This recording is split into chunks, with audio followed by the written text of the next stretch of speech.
Good morning, Holly. How are you doing? I'm good, Ben. How are you? I am massively better after this past weekend. Me too. Me too. Like waking up on a Monday morning, it just doesn't even feel like Monday because it's a great week. It's a great start to the week. Yeah. Saturday was fantastic. Yeah. What were you doing? Do you remember what you were doing when you found out the confirmation? Yeah, I was just sitting at my desk doing some work and I found out, and that kind of ended it for the day. I had these grand plans, like working for another 3 hours, and I was so excited. I couldn't. And I went downstairs. It was like 2:30 here on the Mm. East Coast. And I'm just not even going to lie. I opened a bottle of Prosecco. That was the day. I think I saw And then that.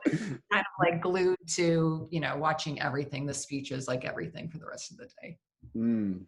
It How was like about a massive relief, just I think in the public consciousness, just like, oh, I mean, for a lot of people, I can't talk for everyone, but Yeah, for sure. Yeah, no, I one of my colleagues said it's like this must be what a collective orgasm feels like. hmm I think that's it. But what about you? What were you up to on Saturday?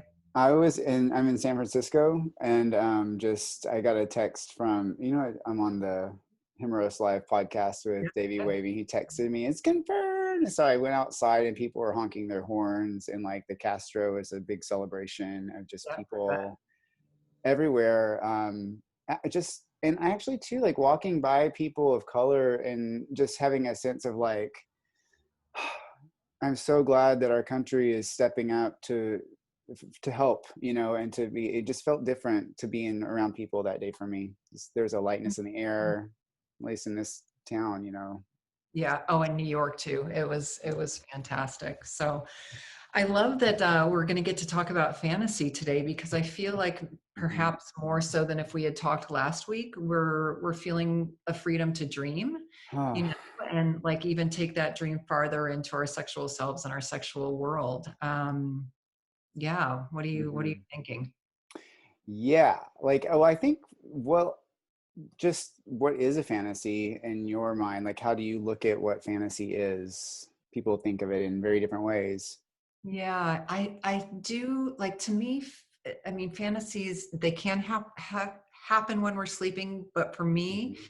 it's more like a daydream with a lot of meaning about ourselves, right? Like it's not just, oh, wouldn't this be cool, but it always has meaning about us, right? Right. In those sexual fantasies, like how am I more empowered? Am I less in control? Like what is the meaning that I give this position, act, scenario? What am hmm I telling the world about myself? Yeah, like the meaning piece is so important, I think, and I don't know that we have a lot of encouragement to think of fantasy that way. I It's don't like think it's a thing that you want versus a projection of yourself, you know. Almost like it's like a piece of art on the wall that we're like people describe it like it's a fantasy, it's a like it's this make believe kind of thing, and then um I think of it like the Greek word, fantasia. It's like a making visible, like a projection. It's like making visible what's inside the mind and the heart and the need for resolution. Yeah, I love that. Make believe, that's an interesting thing too, because I wanted us to talk today about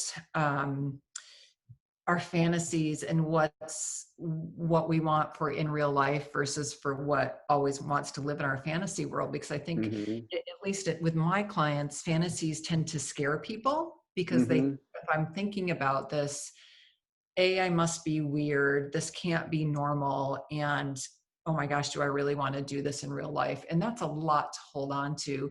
And the answer to all of those questions is no.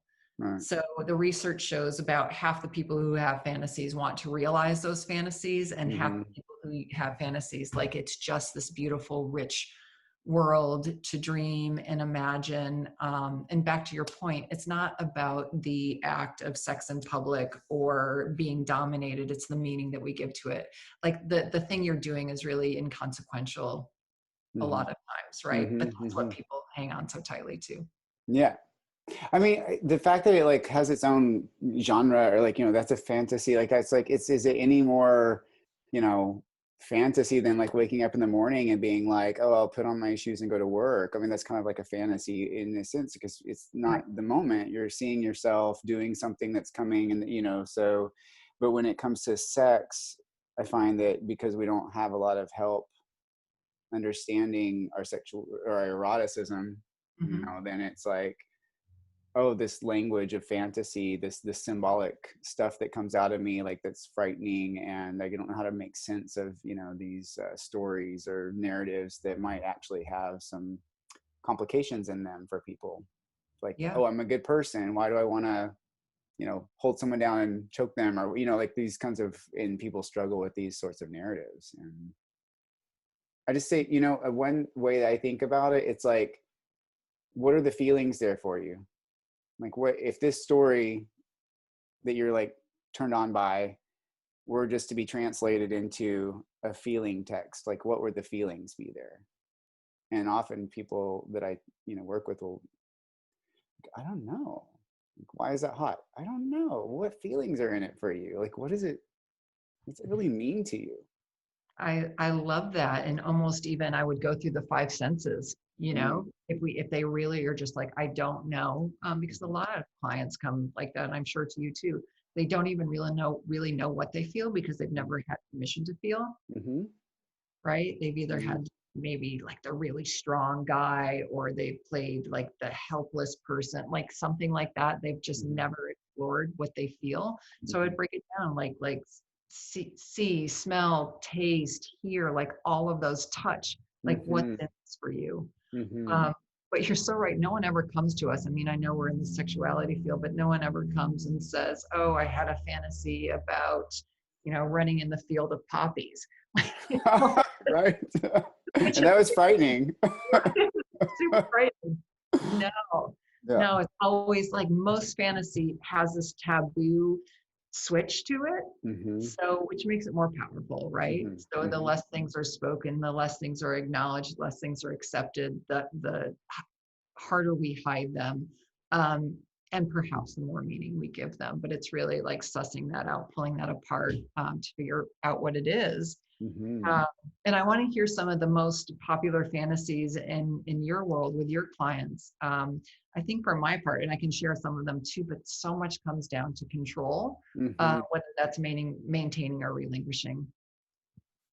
And like control, and like, you mean like in a variety of ways, right? Like ropes, or like being held down, choked, or those sorts of fantasies, yeah, or psychological control. Right, right. It usually plays out in the fantasy what it's the opposite of in real life. Mm. You know, I love that piece. And with, I think, well, control is kind of central to all fantasies in a way, is it not? Or like our need to have it and then to let go of it at our decision, not someone else's. And then, I see a lot of the men that I work with, I don't know if this is, I haven't done any kind of like massive research on this, but there's like with, gay and queer men, there are um, a lot of fantasies or like even sexual practices that are unique to, I think, queer people, and they're not necessarily part. And I don't know because I haven't really worked with a lot of heterosexual people, but like a lot of group sex, which I know is not that uncommon, but like in like a really well, there's just a lot of group sex stuff, I would say, um, and there is a lot of about control in that. I mean, being able to decide that you are um, able to, I'm choosing my words carefully right Yeah, now. Yeah, I'm just thinking real time, like, well, we didn't talk about this ahead of time. Yeah, to decide when and how you give that up, and to whom, and I'm not enough, or I'm too much, and kind of playing with those stories in the group sex narrative. What do you think? That's just something I hear a lot. Cuckolding as well, threesomes, being able to yeah. have a kind of control on something that's actually kind of scary, maybe like with our partner, like, I'm not enough for you. So this cuckold fantasy is an exciting way to have my hands on that, still on the reins. Yeah, absolutely. And I think the group sex too, all of our different selves get reflected Yep. back from all those people out there. And how do we manage? It's not just with that one other person, that reflection, but like how do they see me? How do they see me? How do they see me? And how can I Hmm. hold that? How can I manage Hmm. that myself? Absolutely. Yeah. So I guess from my in my, so very, well, I mean, I have a, a good chunk of gay and queer clients, but my couples are mostly heterosexual. Mm-hmm. Um, I just get a lot of BDSM or cuckolding, um, dominance and submission specifically within the BDSM category. And I have a niche with really successful, outwardly powerful looking men that like to be in the submissive role, like Mm-hmm. in a huge way. Mm-hmm. And that is just, excuse my language, but it's just a mind fuck, right? Mm-hmm. Yeah, Like, it's whereas like however, putting down everything they bulwark against, maybe. yep, I yep, mean, the reason I say I'm choosing my words carefully is because I don't want to like insert meaning for other people. You know, like everyone has a different relationship to those images and to those scenes. So I'm trying to like be cautious about how I describe it. But you know, like sex parties and like these fantasies, I would say that fantasy is maybe a map that's leading us to some of these broken relationships with power. Like kind of what you're describing, this yep. man and his, you know, like needing to like whatever gets left off inside of us from when we're little kids, that doesn't get rectified, and as well as maybe our aspirations that we're working towards that we don't know how. And then fantasy has this map to show us, well, where do you actually hurt? You know, where do you, in relationship to your own personal power, to others? So, you know, these, you know, with the group sex, something I come across a lot with queer people, I mean, is like a sense of inadequacy and like a real identified sense of inadequacy in self. And then like, you know, the more attention they can receive, the more it feels good. And so some of these, you know, I think that's in some of the fantasies too, just in the collective around like, you know, having a sense of being chosen. And you know, every Oh, story is very different though, you know.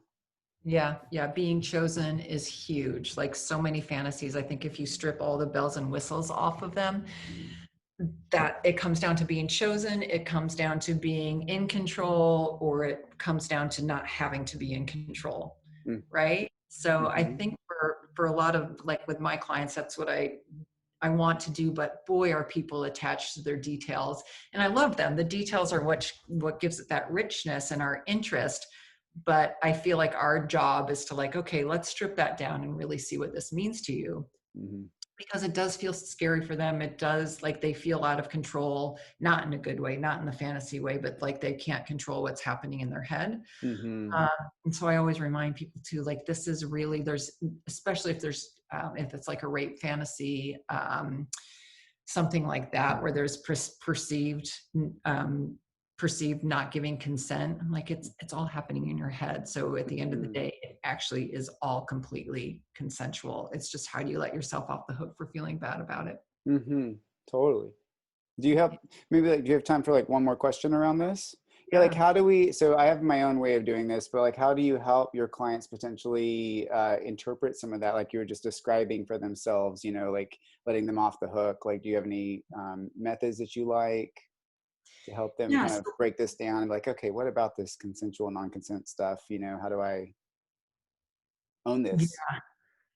Yeah, so I love like the archaeological digs of the psyche a little bit. I have to admit to that. So I'm super curious to go back and figure out where did this need come from, right? Mm-hmm. So really going back, were you parentified as a child, or were you not allowed to have your feelings? Did you not have any control? Was there something big in your life that like took the ground out from under you, and this is your attempt to get it back? So I really want to understand that. And then it's usually through their sexual template. So really going back and look at what turns them on. So desire and arousal, that's where you'll find those interesting details. And then bringing that together and writing, like almost having them write that story of Mm-hmm. giving it this new meaning. Mm-hmm. Um, and obviously, if we're looking at this from a sex positive approach, all sex is good sex if it's consensual and pleasurable. That's inherently a fantasy, right? If a Mm-hmm. fantasy is living up here, if it's not being lived out in any non consensual way, then it's fine. Like, so it's really just helping them embody that. And again, I think that's through reflective listening, really just laying this all out, that they are in control of it, that these elements of their fantasy have their purpose and have their meaning, and helping them translate into something that they can comfortably move forward with instead of staying stuck with. And then you see them shift towards a kind of acceptance, and then like probably more fun It is, when yeah. they can really be in that. Yeah, I love this archaeological dig idea. So is, like I like to think of it as a map. I help, and again, I'm mostly working with queer men. That's a pretty standard crowd that I'm working with, and I am generalizing when I say this, but like men and their feelings, it's difficult for a lot of men to know what they're feeling, and then they're scared of being judged about that. So a typical answer to the question about why is that hot is they're like, I don't know, like it's just, it is, or they kind of focus on the object of it, like, well, his body or his, whatever, versus the experience of themselves with that object. So I'll ask that, like, how do I, this is your primer, like, how do you feel in relationship to your object? And then we just look like even like a feelings wheel, and like, write out your fantasy, like write it in detail, and then let's use your feelings wheel to identify every feeling you can find in there, to help them get the language around like, oh, this is a narrative that's not just about like action and doing, it's about feeling and expression and exchange. And so that's a really helpful way for guys to start, I think. Yeah. Oh, I love that. I love that. So you basically just told me like it's a process of integration. I think for both of us, like, I mean, just our whole world, it's like self and sex, like they don't live together, Right. right? This is who I am and this is what I do with sex. And that's completely, completely erroneous. With our fantasies, that's even harder to integrate because so often they are taboo and we feel bad about them. Yeah, which is Yeah. so, it's very challenging, this idea of it being in a taboo, right? Because it's like lives in this like space then that I don't necessarily examine or think about if it's a taboo, like, so then I keep myself in that kind of dual experience rather than it being together as you're describing. I mean, I often, like, I'll just kind of conclude with this. I often will say to people, like, look at these trees out here, look at and they're like, I'm like, that's sex. I mean, it's like, it's happening. It's not like an action that's being done and then going to work, or, it's just an experience that's happening constantly. Your cells are dividing, you're breathing, so trying to use that as a model versus like sex is like this like dark thing that we go do, and and they come back to like kind of the light. That's part of the problem in my mind. So Yeah. So those masks, they don't even have to be a mask, but we can obviously, the difference between privacy and secrecy. So for a lot of people, sex happens in private, and 100% get that. But the difference of having it be a secret, because secrets are attached to shame. So again, it's just a fuller expression of ourselves, with a meaning we attach to it, not necessarily the act of sex. Yeah. I love it. I actually was walking down the street the other day and I thought about that statement that you make about it's non-dual. I've heard you say that on other occasions, and had that like, oh yeah, it isn't, just like how we walk and ruminate. Absolutely. Yeah, I love it.